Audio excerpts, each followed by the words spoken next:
Fantastic. Other thoughts? Please. That the concept of placebo in a clinical trial shows that when someone has trust, it's measurable and it heals. And in fact, most new drugs coming out on the market only by very narrow margins beat trust plus a sugar pill. And so if you can inject trust into everything you do, you can get 30% curative effect on any disease imaginable, which is pretty potent stuff. Tell the Uber story. We've got a few minutes to go. So in 2018, it was spring break. I had a meeting at, I was doing advising for the Google benefit staff.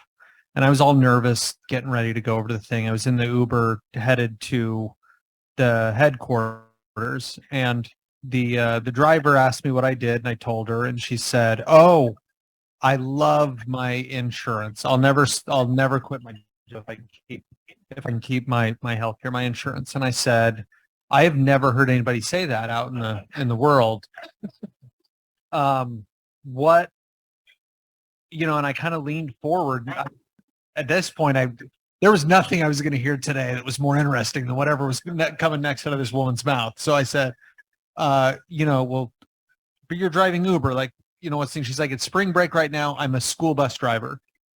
And I said, "Well, tell me everything about what it is that's going on." She said, "I have a doctor and he's known me for a long time and he knows my two boys.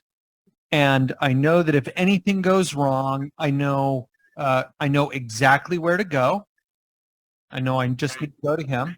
I know that he'll know where to send us if there's something really bad.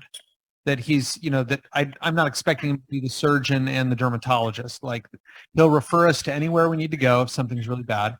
She said, "I can totally afford it. And it's very, very affordable. And I can get in immediately when I need help." She said, "And that's why." And she said, "And I've never met anybody, and none of my friends, none of my neighbors or anybody has that." And then at that point, I realized I was just grossly overpaid. That's all.